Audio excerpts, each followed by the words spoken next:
ውድ ቻናላችን ቤተሰቦች እንኳን ወደ ቻናላችን በደህና መጣችሁ። አሁንም ሊቨርፑልን በተመለከቱ ዘገባዎች ተመልሼ መጥቻለሁ። በሰዓት የምንመለከታቸው ሊቨርፑሎች መሐመድ ሳላህን መተካት የሚፈልጉ ከሆነ በዓለማችን ላይ ከሚገኙ ምርጥ 3 ወይም 4 የክንፍ ተጫዋቾች መካከል አንዱን ሊያስፈርሙት ይገባል እያለን ይገኛል ስቴቨን ጀራርድ። ይህን በቆይታችን የምንመለከት ይሆናል። ከዚህ በተጨማሪም የቀድሞ የሊቨርፑል ተጫዋች በክረምቱ መሐመድ ሳላህ ብቻ ሳይሆን አሰልጣኝ አርነ ስሎት ከሊቨርፑል ሊለቁ ይችላሉ እያለን ይገኛል። እንደዚሁም ኒኮላስ ሾልተርባክ ከቦሩሲያ ዶርትመንድ ጋር በውል ማራዘሚያ ዙሪያ ጥሩ የሚባል ንግግርን አድርጓል እየተባለ ይገኛል። እነዚህን እንዳለ በቆይታችን የምንመለከት ይሆናል። እስከ መጨረሻው ደቂቃ ድረስም አብራችሁ ቆይታችሁ እንድትከታተሉት ያላችሁንም ሀሳብ እንዳለ ኮሜንት ሴክሽን ላይ በመጻፍ እንድታሳውቁኝ፣ ሰብስክራይብ፣ ላይክ፣ ሼር እያደረጋችሁም የቻናል ቤተሰብ እንድትሆኑ በአክብሮት እጠይቃለሁ። አሁን በቀጥታ ወደ ያስኩላችሁ ጉዳዮች ማመሪያ ይሆናል። አብራችሁን ቆዩ። በመጀመሪያ የምንመለከተው የሊቨርፑል ሌጀንዶች ላለባቸው የገቢ ማሰባሰቢያ ጨዋታ ቡድናቸውን ይፋ አድርጓል የተባለውን ዘገባ ይሆናል።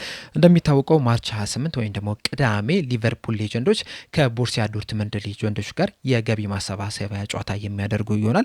በዚህ ጨዋታ ላይ እንግዲህ ሊቨርፑሎች የሚጠቀሟቸውን የተጫዋቾች ስብስብ ይፋ አድርጓል። በዚህ መሰረትም ፔፐር ሬና፣ ጀርዚ ዱዴክ፣ ሰንድሪ ዌስተልቪልድ፣ ሳሚ ሄፒያ፣ ማርቲን ስከርትን፣ ራግነር ካልቪን፣ ማርቲን ኬሊ፣ ፋቢዮ ኦሬሎ፣ ጆርጆ ቪግናል፣ ስቴቨን ጄራርድ፣ ቲያጎ አልካንትራ፣ ዮሲ ቤናዊን፣ ቭላድሚር ስሚሰር፣ ኢጎር ባስኪዮ፣ ማርኮ ጎንዛሌዝ፣ ጄ ስፕሪንግ፣ ሉዊስ ሺልጋርድ፣ ፒተር ክራውች፣ ደርካይት፣ ራያን ባብል፣ ጀረሚ ፔናንት፣ አልበርቶ ሬራ፣ ፍሎሬንት ሲናማ ፑልጎሪ እንደዚሁም ደግሞ ናታሻ ዳውኒ ናቸው። እነዚህ እንዳለ የቀድሞ የሊቨርፑል ተጫዋቾች እንግዲህ በቅዳሜ ዕለት በሚኖረው የገቢ ማሰባሰቢያ ጨዋታ ላይ የሚጫወቱ ይሆናል። በመቀጠል የምንመለከተው ስካይ ጀርመኒ ይዞት የወጣውን ዘገባ ይሆናል። በዚህም ዘገባ መሰረት ኒኮላስ ሾልተርባክና ቦሩሲያ ዶርትመንድ በኮንትራት ማራዘሚያ ዙሪያ በጣም ጥሩ የሚባል ንግግርን አድርገዋል እያለን ይገኛል። ስካይ ጀርመኒ አያይዞ እንደዘገባው ከሆነ ይህም ንግግር በጣም ሃርሞኒየስ ሲሆን እንደዚሁም ደግሞ ወደ ትክክለኛው አቅጣጫም እየተጓዘ ያለ ንግግር ነው ያደረጉት። እናም ከዚህ ንግግርም በኋላ ሾልተርባክ ከምንጊዜውም በበለጠ በቦሩሲያ ዶርትመንድ የሚያቆየውን ኮንትራት ለማፈረም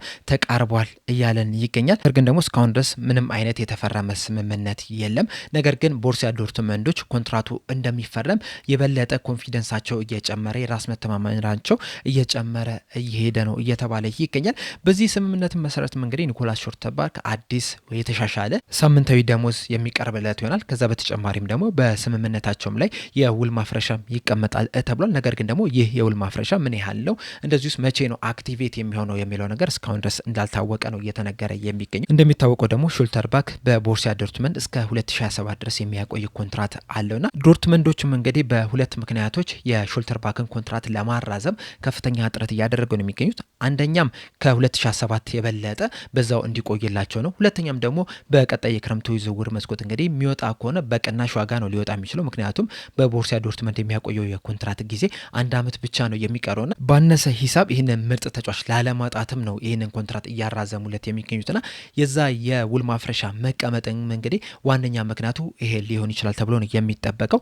ሊቨርፑሎችም እንግዲህ እዚህ ተጫዋች ላይ ምን ያህል ከፍተኛ ፍላጎት እንደነበራቸው ሁላችንም እናውቃለን። በተለይ ከጥቂት ወራቶች በፊት እንግዲህ የቨርጂል ቫንዳይክ የረዥም ጊዜ ተተኪ ይሆናል የሚል የተለያዩ መረጃዎችን ስንሰማ ነበረ። ሊቨርፑሎችም ይህንን ተጫዋች በተደጋጋሚም ሲመለከቱት ነበር። እንዲሁም አንዳንድ መረጃዎች ምናልባትም በጃንዋሪ የዝውውር መስኮትም ይህንን ተጫዋች ለማስፈረም እንቅስቃሴ ሊያደርጉ የሚችሉበት እድል አለ ሲል ነበረ። እናም ያ ነገር አልሆነም። ነገር ግን በቀጣይ በክረምቱ የዝውውር መስኮትም እንግዲህ ሊቨርፑሎች ሊያስፈርሟቸው ከሚችሉ ምርጥ ከሚባሉ ተከላካዮች መካከል አንደኛው ኒኮላስ ሾልተርባክ ሲባል ነበረ። ነገር ግን ከቦሩሲያ ዶርትመንድ ጋር አዲስ ኮንትራት የሚፈራረም ከሆነ ለሊቨርፑል ትንሽ ውስብስብ ያደርግባቸዋል። በዋነኝነት ደግሞ ቦሩሲያ ዶርትመንድ የሚጠይቁት ሂሳብ ነው። ከዛ በተጨማሪም ደግሞ ሳምንታዊ ደሞዝስ ሾልተርባክ ምን ያህል ይጠይቃል የሚሉት ነገሮች እንግዲህ ለሊቨርፑል ትንሽ አስቸጋሪ ሊያደርግባቸው ይችላልና ፊታቸውንም ከዚህ ተጫዋች ሊያዞሩ የሚችሉበት እድል አለ ተብሎ ነው የሚጠበቀው። በመቀጠል የምንመለከተው የቀድሞ የሊቨርፑል ተጫዋች ሆነው ስቲቭ ዋርኖክ የሰጠውን አስተያየት ነው። በዚህም አስተያየት በክረምቱ መሐመድ ሳላህ ብቻ ሳይሆን አሰልጣኝ አርነ ስሎትም ከሊቨርፑል ሊለቁ ይችላሉ እያለን ይገኛል። አያይዞ እንደተናገረው ከሆነ በተለይ ደግሞ መሐመድ ሳላህ ከለቀቀ በኋላ መሐመድ ሳላህ አሁን ከሊቨርፑል እንደሚለቅ ተረጋግጧል።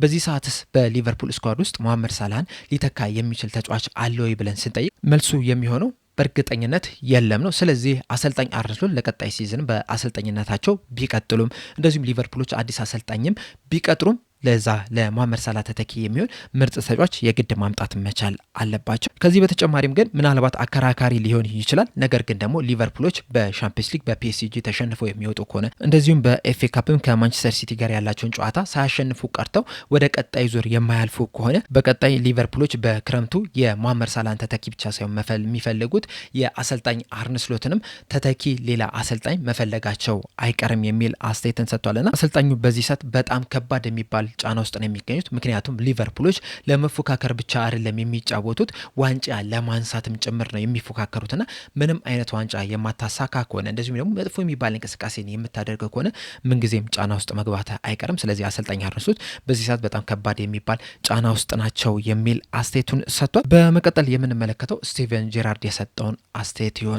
ስቲቨን ጄራርድ ሙሐመድ ሳላ በራሱ የኢንስታግራም ገጽ ላይ በክረምቱ ሊቨርፑልን እንደሚለቅ ካረጋገጠ በኋላ ከቲኤንቲ ጋር ቆይታ አድርጎ ነበር። በዚህ ቆይታውም ሊቨርፑሎች ሙሐመድ ሳላህን መተካት የሚፈልጉ ከሆነ በዓለማችን ላይ ካሉ ምርጥ 3 ወይም 4 የክንፍ ተጫዋቾች መካከል አንዱን ማስፈረም አለባቸው የሚል አስተያየቱን ሰጥቷል። አያይዞም እንደተናገረው ከሆነ ሊቨርፑሎች እንደዛ ሲያደርጉ ብቻ ነው ሙሐመድ ሳላህን መተካት የሚችሉት። ምክንያቱም ደግሞ ሙሐመድ ሳላህ ባለፉት 9 ዓመታት በሊቨርፑል ባደረጋቸው ቆይታዎች እንዳለ በዓለማችን ላይ ከሚገኙ ምርጥ የክንፍ ተጫዋቾች መካከል አንዱ ነበረ። ስለዚህ እሱን ለመተካት ሌላ የግድ ምርጥ ተጫዋችን ማምጣት መቻል አለባቸው።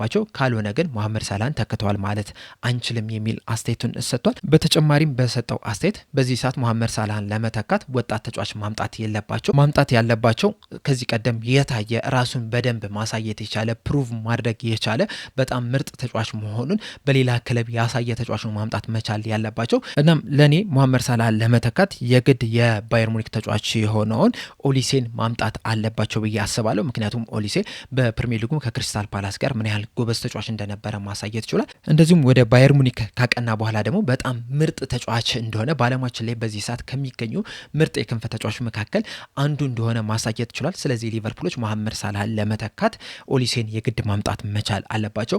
በእርግጥ በዚህ ሰዓት ላይ ባየር ሙኒኮች ኦሊሴን አንሸጥም እያሉ ነው የሚገኙት። ነገር ግን ደግሞ ሄደህ ካልጠየቅ በእርግጠኝነት ይሸጣሉ ወይስ አይሸጡም የሚለውን ነገር ማረጋገጥ አችልም። ስለዚህ የግድ መጀመሪያ ሄደህ ባየር ሙኒኮችን መጠየቅ መቻል አለብህ። ኦሊሴን እንፈልገዋለን ትሸጡታላችሁ ወይ ብለህ መጠየቅ አለብህ። በእርግጥ እኔም እንደ ባየር ሙኒክ ሆኜ ስመለከተው ኦሊሴን መሸጥ አልፈልግም። ምክንያቱም በዚህ ሰዓት ላይ ከኦሊሴ ጋር ተጨምሮ ያለው የፊት ለፊት 3 ተጫዋቾች ከተመለከትን በጣም አስደናቂ የሚባል ጥምረትን ነው እያስመለከቱ የሚገኙትና ያንን ጥምረት ማፍረስ አንፈልግም። ነገር ግን ደግሞ እንደ ሊቨርፑል ሙሐመድ ሳላህን መተካት ከፈለግ ኦሊሴ በጣም ትክክለኛው ተጫዋች ነው። በዚህ ሰዓትም እንግዲህ በዓለማችን ላይ ከሚገኙ ምርጥ ተጫዋቾች መካከል አንዱ እርሱ ነውና በሱ የግድ መተካት ያስፈልጋል። ስለዚህ ሊቨርፑሎችም ይህንን ተጫዋች ለማስፈረም ጥረት ማድረግ አለባቸው የሚል አስተያየትን ሰጥቷል።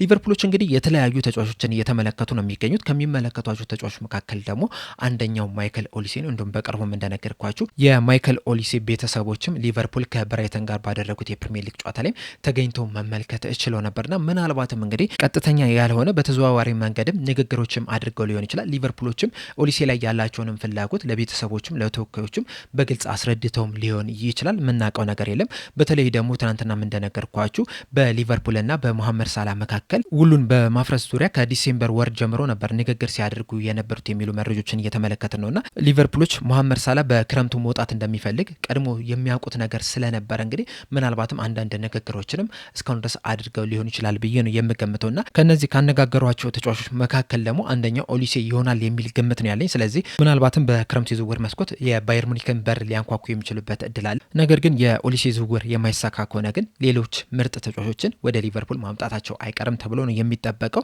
እናም ሊቨርፑሎች እነማንን በዚህ ሰዓት ላይ እየተመለከቱ ይገኛሉ፣ ማንንስ ሊያስፈርሙ ይችላሉ ለሙሐመድ ሳላህ ተተኪነት የሚለውን ነገር እንግዲህ በሌላ ፕሮግራም የምንመለከተው ይሆናል። ለእናንተ ግን ለሙሐመድ ሳላህ ትክክለኛው ተተኪ ማን ይሆናል ብላችሁ ታስባላችሁ? እንደዚሁስ የሊቨርፑል ቀዳሚ ተመራጭ ኦሊሴ ቢሆንና ነገር ግን ደግሞ ባየር ሙኒኮች ኦሊሴን መሸጥ አንፈልግም ብለው ዝውውሩ ባይሳካስ ሊቨርፑል ወደ ማን ፊታቸውን ሊያዞሩ ይችላሉ ብላችሁ ታስባላችሁ? ሀሳባችሁ እንዳለ ኮሜንት ሴክሽን ላይ በመጻፍ አሳውቁኝ። ለአሁን እኔ እዚህ ላይ አበቃው። እስከ መጨረሻው ደቂቃ ድረስ ስለተከታተላችሁኝ ከልብ አመሰግናለሁ። በቀጣይ በሌላ እስከምንገናኝ ድረስ ግን ሰብስክራይብ፣ ላይክ፣ ሼር ማድረግ እንዳትረሱ። ቸር ያቆየን።